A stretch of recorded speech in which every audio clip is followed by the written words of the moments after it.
तर बुलढाण्याचे खासदार प्रतापराव जाधव यांनी अखेर उद्धव ठाकरेंची साथ सोडली आहे। जाधव हे शिंदे गटात सहभागी झालेत। शिवसेना सोडून शिंदे गटात जाण्यामागे नेमकं असं काय कारण होतं? चला जाणून घेऊयात। थेट आपल्याबरोबर आहेत प्रतापराव जाधव, त्यांच्याशी आपण थोड्याच वेळात बोलणार आहोत। प्रतापराव जाधव यांना विदर्भातले शिवसेनेचे एक मातब्बर नेते म्हणून ओळखलं जातं। अर्थात सलग 3 वेळेस ते खासदार आहेत लोकसभेत, त्याच्यामुळे अर्थात खासदार म्हणून काम करण्याचा त्यांचा दांडगा अनुभव आहे। 3 वेळा त्यांनी आमदारकी भूषवलेली आहे, त्यामुळे कट्टर शिवसैनिक म्हणून अशी ओळख असणारे प्रतापराव जाधव नेमक्या कोणत्या कारणांमुळे शिंदे गटात सहभागी झाले हे त्यांच्याकडून जाणून घेणं फार महत्त्वाचं आहे। त्यामुळे प्रतापराव जाधव यांनी शिंदे गटात जाण्याने बुलढाण्यात शिवसेनेच्या बालेकिल्ल्याला मोठा धक्का लागलाय असं म्हणता येऊ शकेल।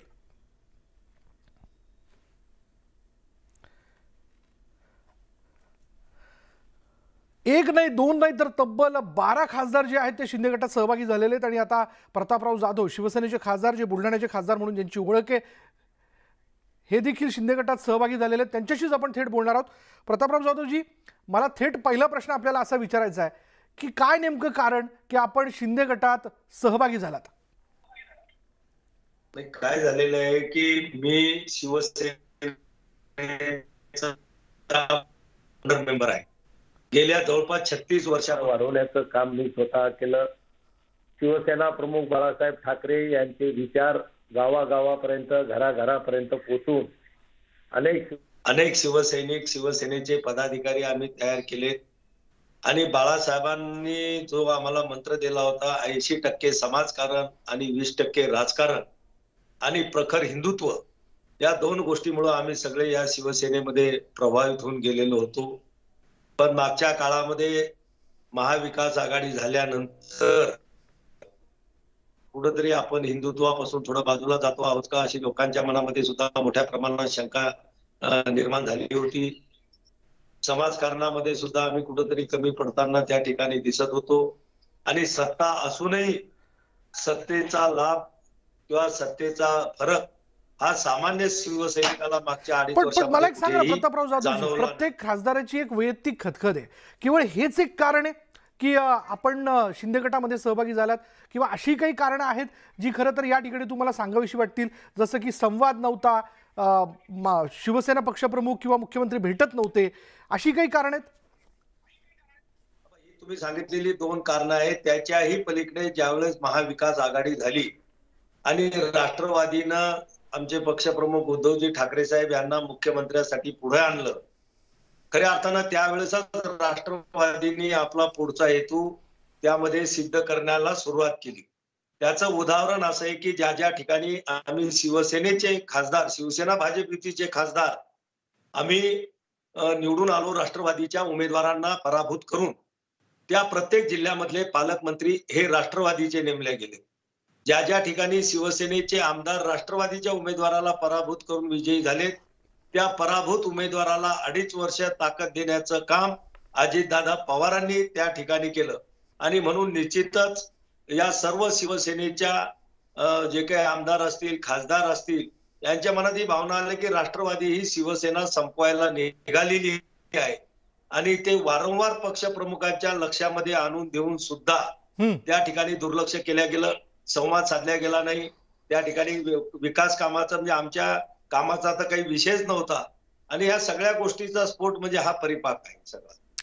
प्रतापराव जाधवजी, आपण पालकमंत्री दाद देत नाहीयेत किंवा त्यांच्याकडे आपण गेला असणार मतदारसंघातल्या काही महत्त्वाच्या कामांच्या विषयानं घेऊन, त्याबद्दल ते काय म्हणूयात हवं तसं सहकार्य करत नाही किंवा काम पुढे सरकत नाहीये, ही गोष्ट आपण पक्षप्रमुखांच्या कानावर घातली होती?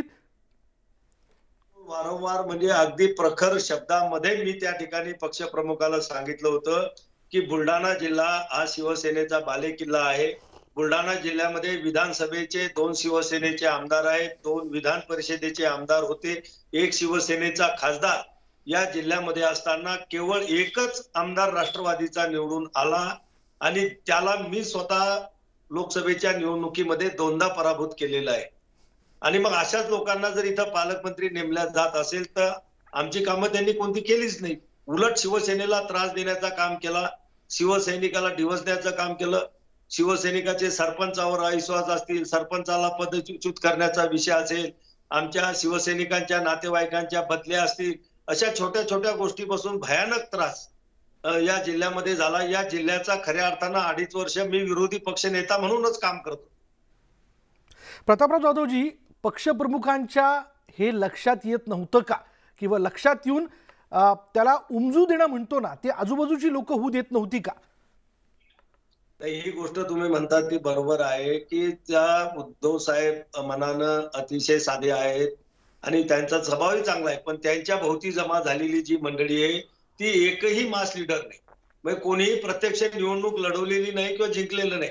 मग त्याच्यामध्ये संजय राऊत साहेब असतील, अनिल परब असतील, मिलिंदजी नार्वेकर असतील, अशी अनेक मंडळी, अनिल देसाई साहेब असतील, या सगळ्या लोकांनी चुकीच्या पद्धतीनं उद्धव साहेबांना त्या ठिकाणी मार्गदर्शन केलं किंवा चुकीच्या पद्धतीनं पक्ष संघटनेची माहिती दिली.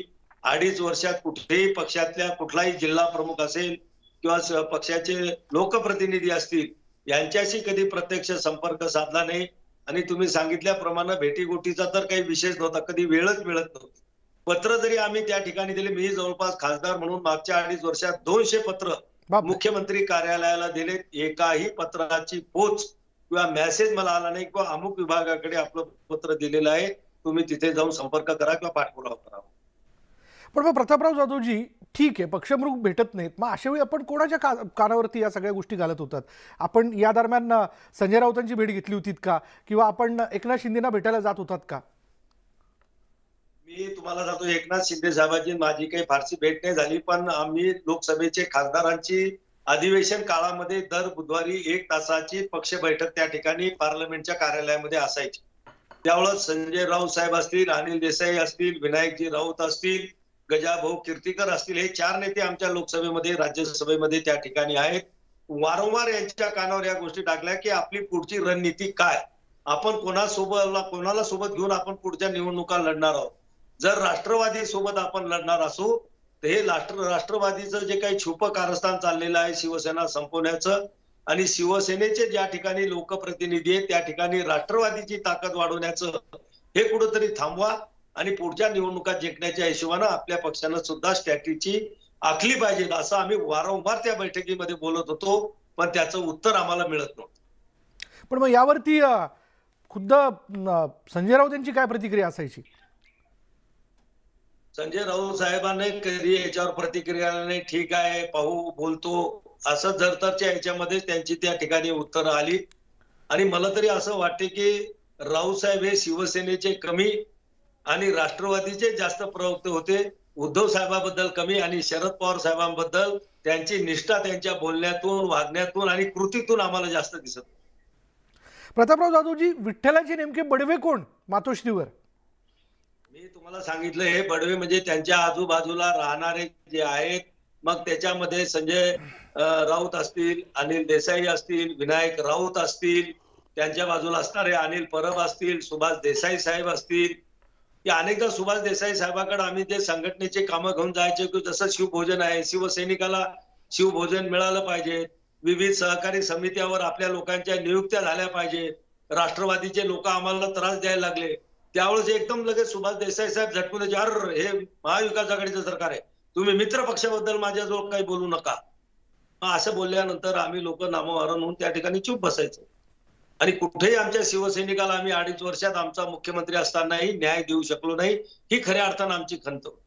मग आता तुम्हाला असं वाटतं की एकनाथ शिंदे आपल्याला न्याय देतील? खऱ्या अर्थानं एकनाथ शिंदे साहेब खरोखर न्याय देतील. एकनाथ शिंदे साहेब हे जनमानसातून त्या ठिकाणी आलेले आहेत.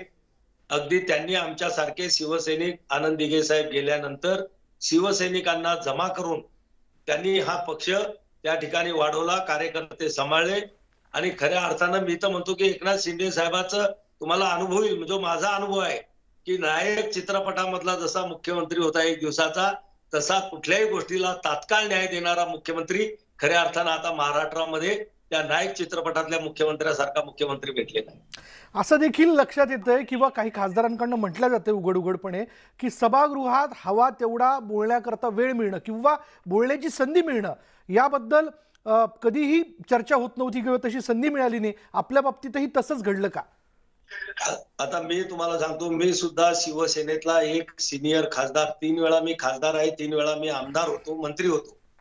ग्रामीण भागाचा सहकाराचा सुद्धा मला बऱ्यापैकी अनुभव आहे. वारंवार ग्रामीण भागाचे प्रश्न असतील, सहकाराचे प्रश्न असतील, या समस्यावर आम्ही बोलण्यासाठी गटप्रमुखाच्या माध्यमातून जो असतो आमचा गटनेता, त्यांच्या माध्यमातून सभापतींकडे नावं जात असतात.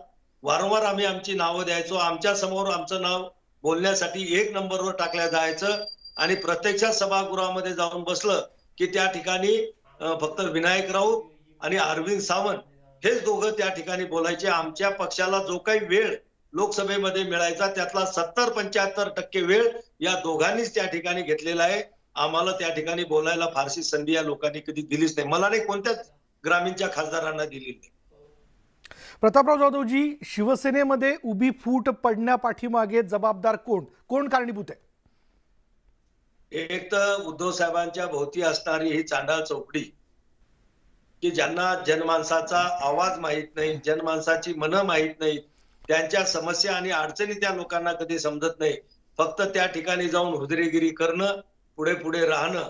खरं म्हणजे उद्धव साहेबांना याच लोकांनी आयसोलेट करून ठेवलं. उद्धव साहेब एकदा आमच्या बुलढाणा जिल्ह्यावर आणि एकदा दौऱ्यावर आले किंवा महाराष्ट्रात गेले की विमानात उतरलं की ही लोक लगेच डायरेक्ट त्यांना हॉटेलवर न्यायची, रूम मध्ये बंद, साहेब आता आतमध्ये आहेत. तिथून उठले की स्टेजवरचं भाषण झालं की प्लेन मध्ये निघून जायचे. कोणा जिल्हा प्रमुखाला गाडीत सोबत घ्यायचे नाहीत, आमदार खासदारांना नाही, त्यांच्याशी संवाद नाही, जिल्ह्यात काय चाललं याची विचारपूस नाही.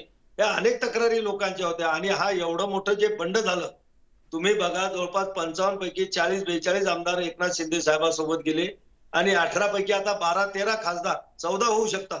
हे जर या ठिकाणी दूर जातात तर याचं आत्मपरीक्षण हे उद्धव साहेबांनी करायला पाहिजेत होतं आणि इतर त्यांच्या आजूबाजूची ही चांडाळ चौकडी यांनी सुद्धा करायला पाहिजेत होतं. पण त्यांनी हे त्यांच्या लक्षातच येऊ दिलं नाही. काय होते त्या ठिकाणी? भुजबळ साहेब फुटले, 12 आमदार सुद्धा गेले नाहीत. नारायण राणे फुटले, त्यांच्यासोबत 8 आमदार सुद्धा गेले नाहीत.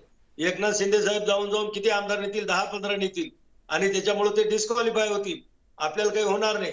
अशा प्रकारचे उलटे सल्ले हे त्या ठिकाणी उद्धव साहेबांना कदाचित दिले गेले असतील आणि म्हणून या ठिकाणी हा एवढा मोठा स्फोट झालेला आहे. हा काही एका दिवसात होणारा स्फोट नाहीये. हे अनेक कारणं एकत्र ज्यावेळेस आली छोटी छोटी, हा त्याचा झालेला हा मोठा स्फोट आहे. नाही तर एवढी मोठी फूट, खरं म्हणजे आमची बाळासाहेबांवर नितांत श्रद्धा आहे, बाळासाहेबांच्या विचारावर आमची श्रद्धा आहे. आजही 36 वर्ष शिवसेनेत काम केल्यानंतर या ठिकाणी आमच्या मनाला ही फूट पाहिल्यानंतर आमच्याही मनाला खूप वेदना त्या ठिकाणी होतात. पण ज्यांनी ह्या वेदना जाणून घ्यायच्या तोच माणूस जर त्या ठिकाणी जाणून घेत नसेल आणि जाणीवपूर्वक त्याच्याकडे जर दुर्लक्ष करत असेल तर मग टोकाचे निर्णय काही वेळेला घ्यावे लागतात आणि ते या लोकांनी घेतलेले दिसतात. धन्यवाद प्रतापराव जाधवजी, न्यूज 18 लोकमतशी बोलल्याबद्दल.